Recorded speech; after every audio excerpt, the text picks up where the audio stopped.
So, welcome back to my vlog mga boss. Ito, puntahan tayo ulit sa store. Pili tayo ng pagkain.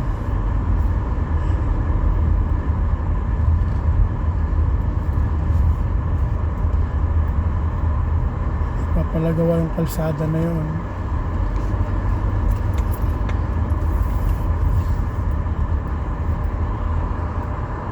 So, nakaharang to mga to.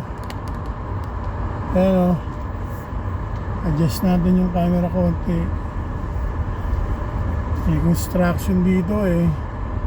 So malaki sweldo ng mga yan dito sa Toronto, Canada. Yung mga construction worker, mga karpintero, malaki sweldo ng mga yan. So ayun, sa mga factory worker, lalo na sa automotive industry, yan, maganda sweldo ng mga yan. So yung mga farm workers, so napanood nyo na yun sa mga ibang vlog kung magkano sweldo nila. Yung mga temporary foreign worker na pinadala sa mga farm sa malalayong lugar dito sa Ontario, Canada, yun, laki natin sweldo ng mga yun. So yung Filipino store yan, FB Foods.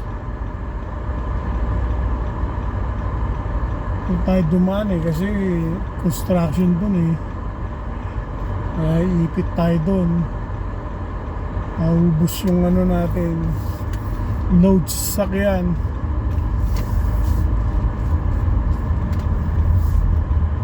Sinabi kong load, alam nyo na yun. Hindi tatakbuhan sa sakyan pag walang gasolina. Mahal ang gasolina ngayon. So usapan sa sakyan, pag may sasakyan ka rito, yan, may car maintenance ka, alaga mo ng gasolina, tapos may car insurance ka. Saan ba tayo dadaan? Nalilito tayo eh kung saan tayo dadaan. Nalilito ako guys kung saan ako dadaan. So mabalik tayo. Magastos pag may sasakyan, yun na lang.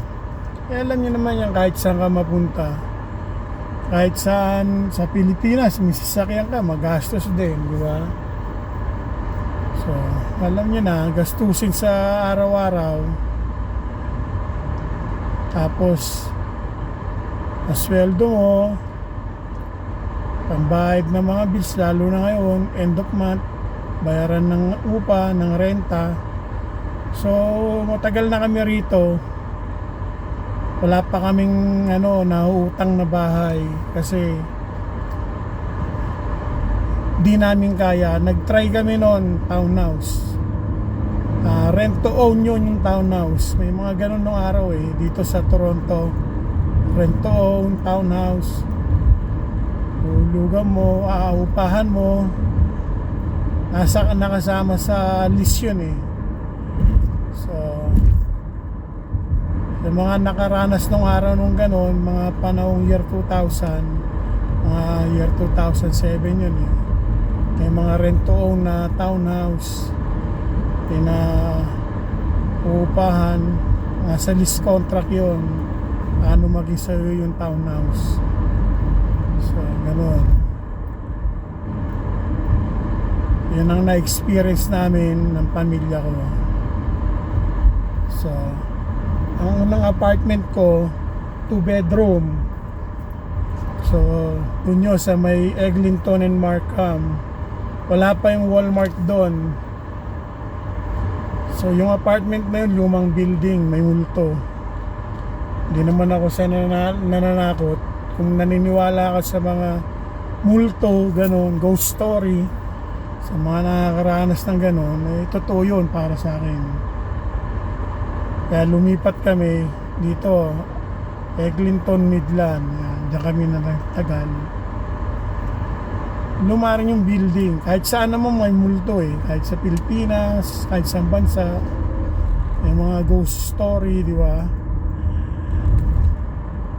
Yung iba pa nga nagpapapungsoy, di ba?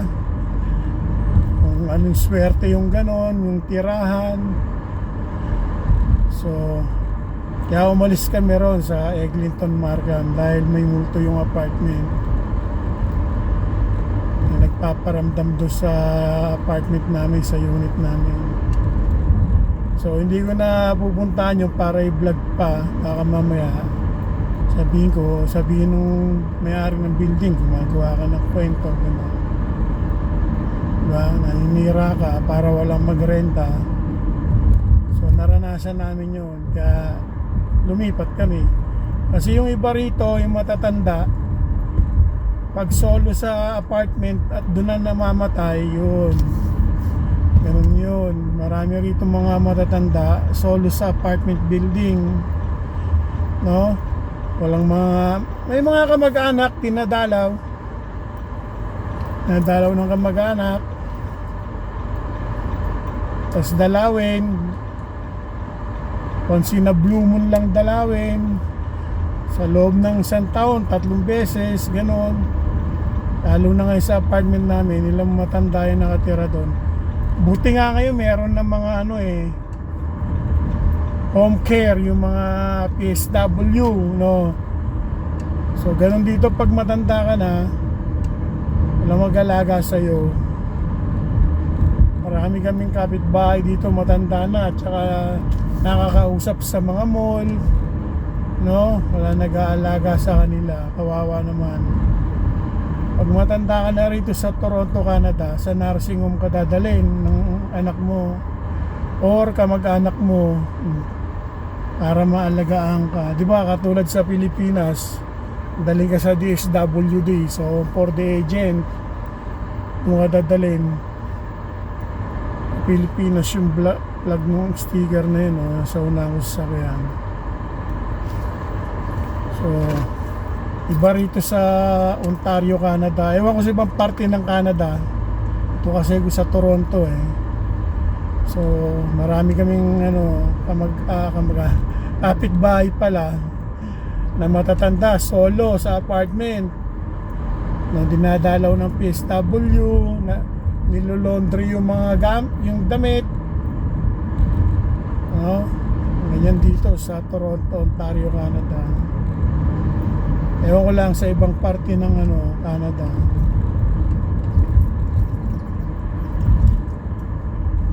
Namamaos ako magkwento-kwento habang nagda-drive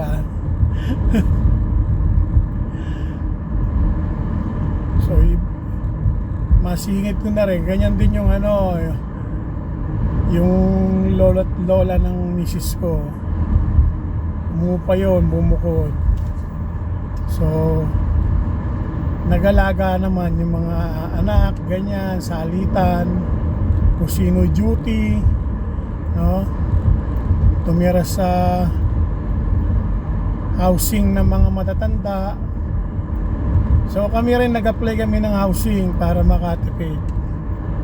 Housing sa gobyerno. Low income family kami. Hindi kami mayaman dito sa Toronto. Ewan ko lang yung ibang Pilipino mayaman. Basta ako mayaman ako sa utang. So yun, sinishare ko lang yung tunay kong story. Mahirap gumawa-gawa ng kwento, diba? Hindi ka tulad nung content creator, ibang vlogger gumagawa ng kwento, nagnanakaw ng video para ma-viral lang. Itong kwentong to, base sa kalaman ko sa mga taong nakasama ko, yung nakasalamuha, nakakwentuhan, diba? So meron pa ako rito yung nakilala sa mall, kaibigan niya rin yung kasama ko sa trabaho. Nagtrabaho ko sanitation cleaner sa Islington, doon sa Etobicoke, sa may Lakeshore. So, nakabili sila ng bahay. Ganun din, binenta yung property sa Pilipinas. Nasinok tuloy ako. So, pagkabenta ng property sa Pilipinas, dinala yung pera dito, yun ang down payment. Kaya nakabili or house loan tawag. Hindi ko masabi, sabi nila, nabili daw Yung ibang Pilipino, nakabili ng bahay. Tapos pag nawala ng bahay, yun, lubog pala sa utang, ganun yung iba. So, basta ang tawag na nakabili, pero para sa akin, nakautang ka ng bahay. No? Prangka kasi akong tao yun naman ang totoo yun ang kalamang ko. Tsaka may kilala ako ng house broker. Tsaka nasa social media naman diba? Mga house broker nagbablog kung paano mag house loan, makabili ng bahay, diba? Paano ganyan, mortgage, etc. etc. So para sa akin utang yon. Kahit pa sabihin mong ang gandang investment yon, may tubo, hindi ko mabigkas yung English. Namamahouse ako. Equity yon sa bahay. Yung iba nire-remortgage, no? Nawawala yung tubo ng bahay, yung equity para pa-renovate yung bahay. So ganun yung iba.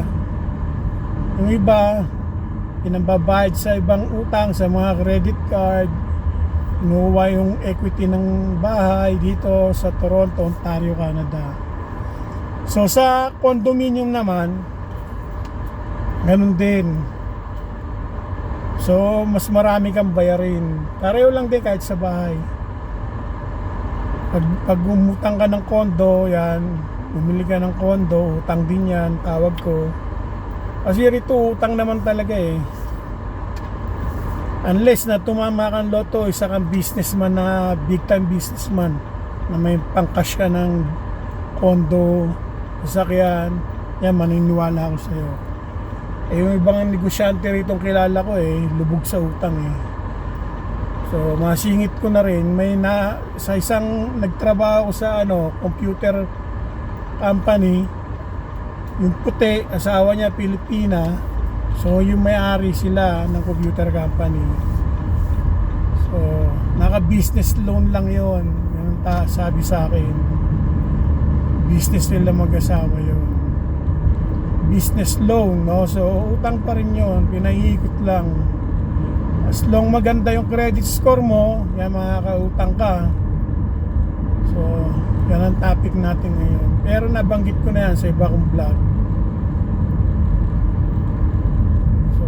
Yun ang aking kaalaman. So lalo na yung mga nagsisimula mag Filipino restaurant, nagbi-business loan lang din yun.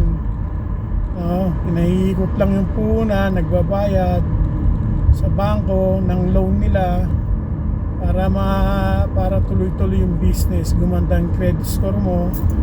Ngayon kung gaganda yung negosyo mo, successful ka, yan, marami kang customer, makakaipon ka ng pera, nababayaran mo lahat ng bills mo, tapos nakakapag-ipon ka, ganon yung diskarte ng iba rito. Dito na tayo guys, bibili lang ako ng manok. Sinusundan tayo yata nito. Maraming mga ngayon, patola tawag ko.